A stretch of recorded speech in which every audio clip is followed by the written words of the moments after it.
एक लड़का मुंबई से रेलवे का परीक्षा देकर अपने सीट पर जैसे ही बैठा, एक लड़की हाँफते हुए आई। लड़के से बोली कि मुझे बचा लो प्लीज। लड़का कुछ समझता कि वह लड़की कंबल लेकर लड़के के पैर के ऊपर अपना सर रखकर सो गई। काफी दूर जब ट्रेन निकल गई तो उस लड़की ने लड़के से पूछी कि यह ट्रेन कहाँ तक जाएगी।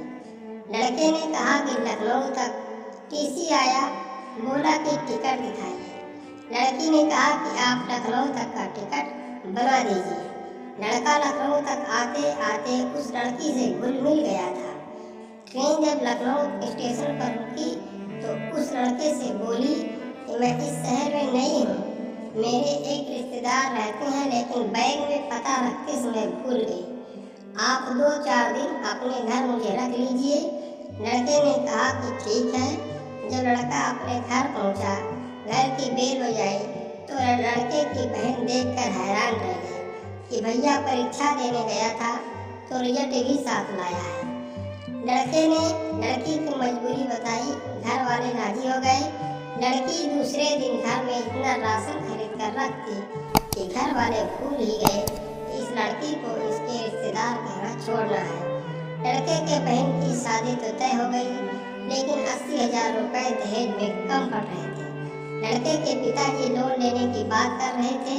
इतने में वह लड़की बोली कि बाबूजी आप लोन मत लीजिए, हम आपको दे देंगे। शादी बड़ी धूमधाम से हुई।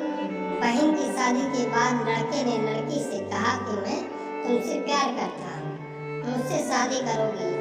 लड़की बोली कि यह बात अम्मी अब्बू के सामने रखी। लड़के ने कहा कि यह बात अम्मी अब्बू के राज से लेकर ही बोला हूँ। लड़की सबके सामने कही कि मेरे बारे में बगैर जाने ही आप लोग शादी के बारे में सोच लिए। सच्चाई जानने के बाद क्या आप मुझसे शादी करेंगे? जब ये बताया कि मुंबई के रेड अलर्ट एरिया की एक कोठे के मालकिन की बेटी हूँ, जब मुझे मालूम हुआ कि आज मेरी कीमत लग गई है तो माँ से बोले कि इस दलदल में मुझे मत डालो, मुझे पढ़ा लिखा कर क्या यही करने के लिए सोची हो?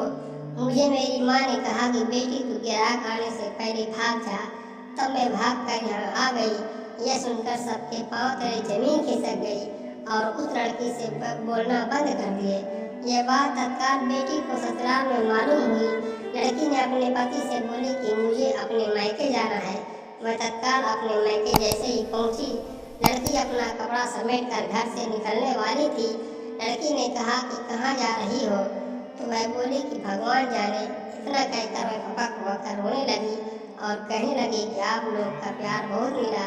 लड़की ने अपने माता पिता भाई से बोली कि आप लोग बहुत गिरे इंसान हो। जब से भाभी घर में आई, आज 2 साल से यह साग सब्जी राशन पानी लाई, तब गंदी नहीं थी। जब मेरे शादी में 80,000 दी तब गंदी नहीं थी।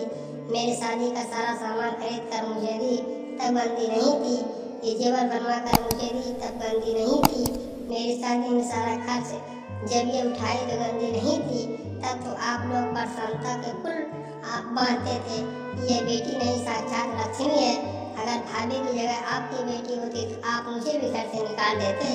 भाई का हाथ पकड़कर बोली, क्यों भैया, जब आप भाभी को लेकर दिन रात घूमते थे तब गंदी नहीं थी, आज गंदी हो गई।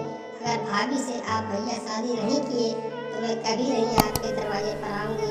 हम लड़कियों का यही समाज गंदा बनाता है, कोठे पर ले जाकर बेच देता है और कोठे पर जाकर सोता है, तब कुछ इज्जत के बारे में नहीं सोचता। अपनाने में इज्जत चली जाती है। बेटी की बात सुनकर सब कहे कि शादी होगी।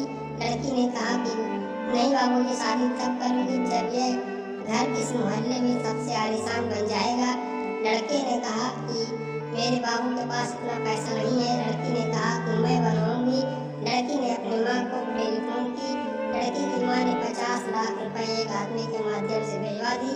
आलीशान मकान बनने के बाद एक बहुत बड़ी टीवी फ्रिज की दुकान खुलवाई। तब शादी की। यह समाज जानने के बाद भी शादी में गया। किसी ने कोई गलत बात नहीं की। सच्चाई जानने के बाद ही समाज ने यह कहना शुरू कर दिया यह तो साक्षात लक्ष्मी है। घर की तस्वीर बदल दी। आप लोग भी कुछ प्रतिक्रिया प्रकट करें। जय भीम, जय भारत।